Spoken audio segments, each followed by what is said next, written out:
Hi everyone, Joshua Hanlon here, and today I'm with Caleb at the Bricks and Minifigs store in Colorado Springs, and we're going to be taking a look at a bunch of the super cool stuff that they have on display and for sale here at the store. Now, you guys are still pretty recent, just opened back in December, right? We are, yeah. We opened in beginning of December, and then we had a big grand opening in January, and so yeah, about 3-4 months. So, yeah, it's been good. Very cool. Yeah, I love to see the new stores opening up and stores being so successful. It looks like you've been able to keep things pretty well stocked here. We have, yeah. We started with a good stock. It was a little bit sparse in terms of the floor space when we started out, but we've been able to fill that up, and we're looking forward to continuing to fill the space. We've got a good room here, and I think we have room to expand, so we're looking forward to that. Something that caught my eye earlier walking around is these little builds up here. So what is the story behind these? Yeah, so at our grand opening, we were really fortunate to have Jen Smart and Corey Samuels from Lego Masters. Corey was season 1, and then Jen season 2.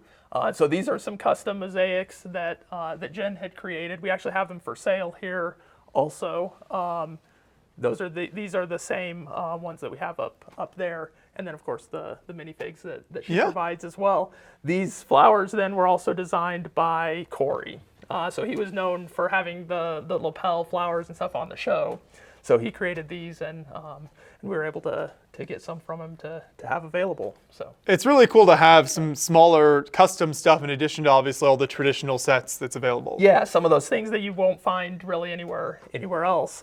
We also have these. One of our employees does these custom earrings, and so we just put those up this past week, and there's some neat designs there. So yeah, those kind of custom things are fun to include as well. And then what are these builds over here on this table? Yeah, so a lot of times when we get things in, there's partial builds or things that maybe are part of a bigger set, individual pieces, and so we kind of put them here just at kind of a lower price range. Just they don't have instructions, or they're not necessarily complete sets, but a good for especially kids that have some money that they want to spend to get another vehicle or a character or something like that. Yeah. That works really well. Yeah. And now we can move into some of the used sets over here. Obviously, you've got a really great selection.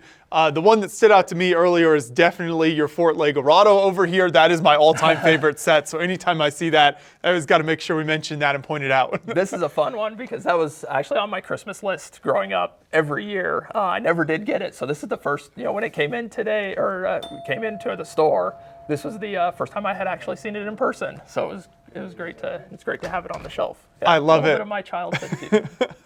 And above that, you've got one of the fantastic older kind of Ninjago temple sets, which is a really great build as well. Right. Yeah.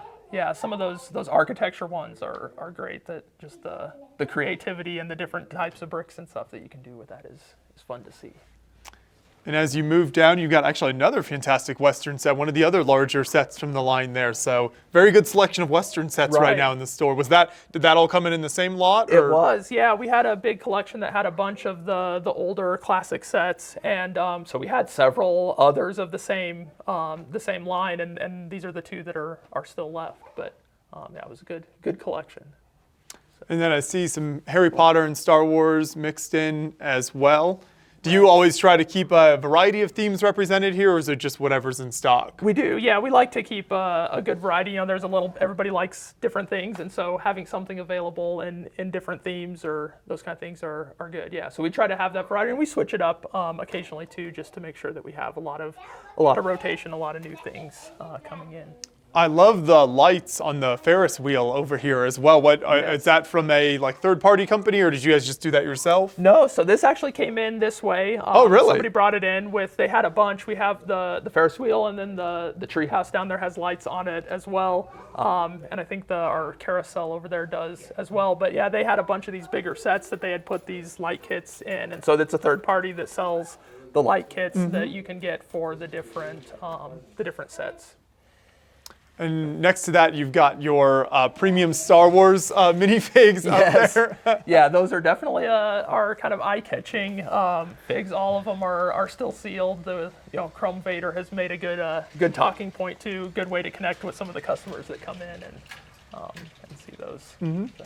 Just below that, you can see some of the Mario sets, which actually have their boxes there as well. How have those sold as Lego has kind of continued to do more with Mario over the years? Yeah, so we had these up for Mario Day this past week, which as well, I think Mario is one of those themes that there's people that really like them and others that not so much. So it's kind of a little divisive, but yeah. But again, a good conversation piece and a good way to kind of demonstrate how the system works and those kind of things. Yeah. And we saw some of the classic sets earlier. You've obviously got lots of minifigs as well. I noticed we do, some of the old Pirates, Islanders, Forestmen here. Right. Yeah, a lot of the classic ones here, and then and of course some of the Lord of the Rings on the bottom shelf there. All of our animals. I really like these brick built ones with the stingray and the beaver. There is a good one. Mm-hmm. Yeah. Very nice. Then Star Wars, Harry Potter, Minecraft. Right. Yeah, Minecraft is definitely popular. Those are fun. A good crossover with Lego and Minecraft, and a lot of people do custom builds with those, so it's fun to see. And then I noticed earlier we got some movement over here now as well. So in addition to the lights that you were just talking about, you kind of show off how some of these move and kind of some of the features of them. Right, yeah, and these two with the carousel and the windmill here, those are all motorized as the sets. There are some kits too that you can get to motorize other sets that may not have it built in, but you can kind of add on to that. So it's, it's fun to see that movement. I like how you've got this displayed, kind of all the different sections taken apart so you can kind of see inside. Yeah, the fun thing about those modulars especially are just all the details inside there. So yeah, being able to see that and see all the design that goes into it is fun. Got one of the old Bionicle canisters there. Right, yeah, that one is sealed. Yep, that's our, Bionicle is good. So. Nice, yeah, very, very cool stuff. And then of course you always have to have, the sealed sets. There's always cool new stuff coming in from Lego. And then this I don't know if I've seen before. Little Nexo Knights box here. So Nexo Knights is another one of those kind of divisive themes. It is, yeah. Yeah, and we have some of the shields from that in the cases there. And yeah, so these are fun too, just for storage. We have some more storage in the store as well, but yeah. Mm-hmm. So. And then what is this thing hanging behind us? Right. So this was actually a partnership between Lego and Target. They had a whole clothing line that they did, and so we have some of that there. It's a good conversation starter, and get a lot of questions about that. It's kind of like almost like a bathrobe or something. Is kind of what it reminds me of. Very cool. Yeah, good for wintertime for sure. Right. Yeah. Lego has done some unique kind of collabs with different companies, and the stuff they did with Target, I think, was certainly some special stuff there. Right, absolutely, yeah. And as we make our way to this side, some more sets over here. Is this the trade-in desk back here? This is our trade counter, yeah. Okay. So when people have Lego that they're not using or that they don't want anymore, they can bring it in. They bring it back here, and what we do is look it up on our system here, and then we'll make an offer, for store credit or for cash, and that's where all of our used sets, most of our minifigs, all come from this kind of buy-sell trade system. How tough is that when somebody brings in, just a bunch of random stuff? Maybe it's pieces, maybe it's sets. Do you and your employees kind of feel like you have enough knowledge where you can generally pretty quickly give them a price and an idea, or is there kind of a lot of debate there and trying to look that stuff up online? Yeah, there's definitely some of both. Okay. There's some that we can look at pretty quick and get an idea of what the value is, what we would offer, and then when things come in that are very unique, like those Chrome Vader or some of those minifigs especially, then we like to look them up and make sure that we're getting a valuation on it that's fair and that makes sense. So if it's a big lot of minifigs, it can take us. It can take us usually 15 minutes to go through it and get that, but we want to make sure that we're being fair and getting a good valuation on it. Yeah. So. Is there ever anything kind of so rare or just like not much of it is out there on the market where it's difficult to kind of figure out what would even be kind of a market value for something like some of those maybe expensive minifigs you mentioned? Right. Yeah, so one of the ones that recently was just like that was we had someone bring in the PS5 exclusive Miles Morales Spider-Man figure, which when it's sealed is, can go for or $5,000 on eBay. Unfortunately, this one was open. Okay. So it was in good condition, but open. But so we looked at it. There's not a lot of data on that, but we try and kind of balance the quality and what it is selling for online, and make sure that we kind of find somewhere that makes sense in that range. But. Next to us now is the party room, and you get a little taste with some of the sets up top there, and then a window before you go in. Right. Yeah, absolutely. Yeah, the window is nice here to be able to kind of see into that space, and then of course our Lego wall that we have there with kind of the studs was a fun little design feature. We can head on inside then and kind of take a look at the room itself, and then it looks like definitely a working space here as well. It is, yeah. When we're not having parties, then this is kind of our overflow sorting. So these are all sets that have come in from trades, and so what we do is take a look at them. Some of them are dusty that need to be cleaned off before they go out. See if anything is missing or what kind of the completeness factor is on that. And then also with bulk, going through and sorting all of that, getting it ready for our bulk tables, making sure we take out all the non-Lego and things that are knockoffs.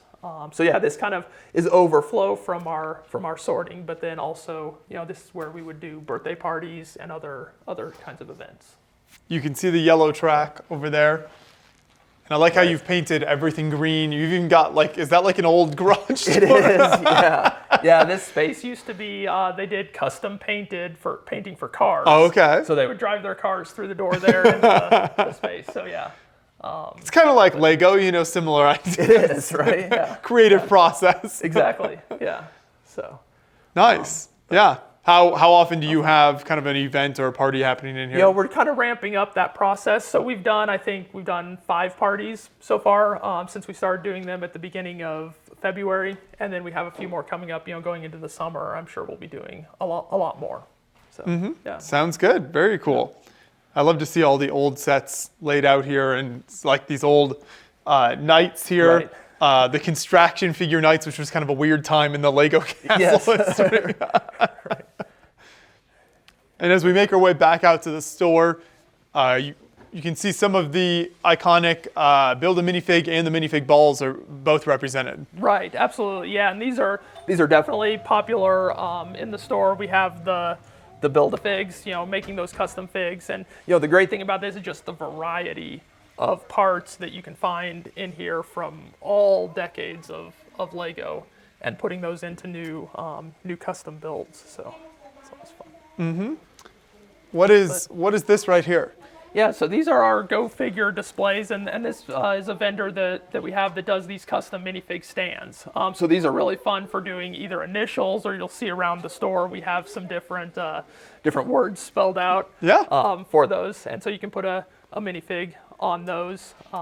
Just a good way to display either the custom fig that you have, or if there's one that you like, you can definitely display it that way. It's fun. Perfect. And then some other stands as well that they do for displaying the collector series, or other figs that you have. And then it looks like you've got some kind of third-party custom accessories here as well. Right, yeah, so these are all brick arms, and so they do things that Lego won't do. Lego doesn't necessarily do the modern military type weapons, and so they kind of fill that gap if you're trying to create those kinds of scenes. I think my favorite on here is there's a zombie hunter. Yeah, over here is our zombie defense pack.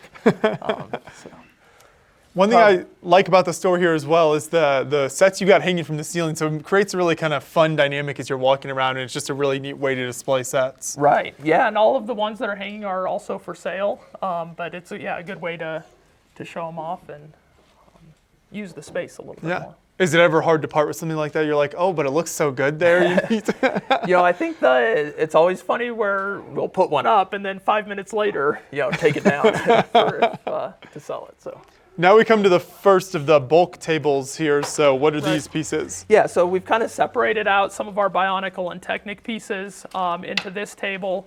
Just makes it a little bit easier to find some of those pieces instead of going through all the others. But the pricing is the same for the Bionicle and Technic is the same as all the regular bulk. I always love to see the piles kind of heaped up over here of pieces and just you're able to dig through unending. It's so much fun. Right. Yeah, I think that's part of the experience. And definitely what attracted us to open the store and to Bricks and Minifigs is the bulk tables and just being able to go through and find so much of either pieces that you're missing or even just the memories and going through there and remembering pieces from growing up. That's a big side of it, and I think something that really sets Bricks and Minifigs apart from some things, even like the pick-a-brick wall, at the Lego stores where you have a lot of pieces, but it's kind of limited in those selections. So this gives you a lot more variety. Do you always have a backlog of bulk that you're kind of sorting through and waiting to put out here? We do, yeah. Actually, right now we've got so much bulk in the back too that we put it all through a washing process before it comes out here. And so, yeah, we're constantly refilling these from that back stock. One of the other things that I feel really passionate about is I feel like you should be able to find good pieces in the bulk. Sometimes I think it's tempting to oversort and, okay, we're going to pull out all the premium or bigger pieces. And I think it's important to be able to find some of those, flames or plant pieces, in the bulk tables. We do pull some of them out just to make kind of a quick wall. But everything that's on our premium wall, you would be able to find those kind of pieces in the bulk too. So you get to kind of choose. If you're in a hurry and you just say, I need a bunch of plants, you can go and grab a plant piece or a plant pack. Yeah. If you have some time and want to fill up a tub, you can go through and pull out some of those plant pieces from the bulk as well. Right. Kind of the convenience factor is nice here, but it's not nearly as fun as picking through Right, the bulk. exactly. Yeah, if you're in a hurry, then it works well. But if you have some time to go through it, then that works really well. I love the premium bulk sign you made up here, and it has all the kind of a bunch of accessories on it and everything in the great colors. Right. Yeah, those are fun. I love the custom signs that we have throughout the store. It's good. Yeah. And now we come over here to this far wall, which I think is my favorite wall in the whole store. This is as you can see, the sign says retired sets. And one of my favorite parts of coming to Bricks and Minifigs stores is seeing the old retired stuff that you have, because that's something that's just so unique to these stores. Obviously, a traditional Lego brand store isn't going to have a whole bunch of old retired sets, so this is so cool. Right, exactly. Yeah, and the ones that we have the kind of separated here, we have all the sealed ones that are still new in box, and then on the other side we have our certified sets. And so these are ones that come in used, but then we'll go through and make sure that everything is included, make sure it has all the minifigs, all the right parts, the instructions. And then we'll reseal it and sell those as certified. So a little bit different than the used sets on the wall. You still get the fun of building it and putting the set together. Yeah. And I want to come back over here to this side of the wall and give a shout out to Jack Stone. So this is a theme that has been much maligned over the years, but this theme really holds kind of a dear place in my heart, because this was kind of right as I was growing up in some of my early Lego years. Jack Stone was coming out, and I know a lot of people look back in that era of Lego as like, oh, they were making a lot of mistakes, they were losing a lot of money, and that's true. There were some issues there, but I still really like Jack Stone. I think a lot of the nostalgia factor there. You can see, there were some fun features here. You got the big plane, the helicopter. It was really good as a kid if you wanted to build like structures up very quickly, because it came with all these really big structural pieces. So there were some fun features to it. The figures obviously are very unique still to this day. Yeah. Very different approach to that. It's got a lot of good play features. I always ask people, are you a player or a builder? And obviously there's some overlap, but I think, this definitely had some good play features with it. Yeah, so I just want to give a shout out to that there. Actually, another theme you don't see super often is this Island Extreme, sort of similar era there as well. I guess we've seen a kind of a renaissance of that type of theme with the new, is it stunts kind of theme that Lego does? So right. that same type of idea there. Right, yeah. Yeah, again, a lot of that good play factor there, for sure. Very cool. And then, of course, tons of other older stuff over here. A very unique theme is the Time Cruisers, which is just one of those sort of like puzzling, not quite sure which genre it fits into. I love the packaging, though. Look, you can see the way this is all displayed, and just came with tons of accessories. I think that wand, did that glow in the dark? It does. I think it does, yeah. Yeah, and I missed that display feature. You don't see that really much anymore with the lift flap there. So And then, of course, the old adventures stuff is always a favorite of mine. I love that here. Are there any old themes and stuff that you always look forward to getting in, or kind of stuff that you look forward to? Castle and pirates are always big. My favorites, of course, are the Western ones. Those are always my favorite growing up. And then, of course, Star Wars is big too. And then we do have our Statue of Liberty there. That was from 2001. Was the big, I think it's 2.5 feet tall, which is fun. We always get questions about the box being black and white, so I had to do some research on that one. Apparently, the initial release was a black and white box, and then they re-released it a few years later with a full color. Yeah, not only black and white, just a very strange kind of presentation there. Like the Statue of Liberty is in the corner, but besides that, it's just like a bunch of bricks. You kind of have to look at it to see what it is. Yeah, you're unsure what's even going on there. Right. That is very unique there. Yeah, I like that. And then some Rock Raiders over here as well. So another favorite of mine growing up. Once again, you see that great packaging, some really neat pieces. Fantastic stuff there. Right. Cool. Yeah, on the other side here too, we have one of our vendors that does really well in town here with all our military bases and the Air Force Academy are the block jets. Okay. And so we have things like the Thunderbirds. These are all genuine Lego parts, but then they're just custom models that you can build with those, all the different types of aircraft. So. Yeah, and then so this is kind of a Bricks and Minifigs partnership with the company that you can carry them in the stores? It is, yeah. Yeah, and he's frequently creating new models and stuff that he'll release. So yeah, it's fun to see some of those custom designs and then be able to include them and kind of add to that. Again, it's one of those areas where Lego doesn't do the modern military sets, so this fills some of that gap. And on this back wall, I wanted to mention another really unique thing that kind of Bricks and Minifigs carries are these custom printed base plates. And you can see this is anything from space to just kind of landscape and blank ones, but then also this map here is really cool and unique as well. Right, yeah, and they have the map of the United States, and then we also have the map of the world too. And so, I mean, these are great just for teaching, or I've even wanted to put one up that we can start doing studs for where people visit. We had someone come in the other day from Zurich, Switzerland. Yeah. And so just having, it's interesting to meet people like that and just the community aspect, but yeah, have a map where you can kind of point out where everybody is from. It's great. And with you being a newer store here, what has the general public reaction, kind of the Colorado Springs area, been like to the store? And are people really surprised that something like this even exists? Colorado Springs has been overdue for a Lego store for a long time.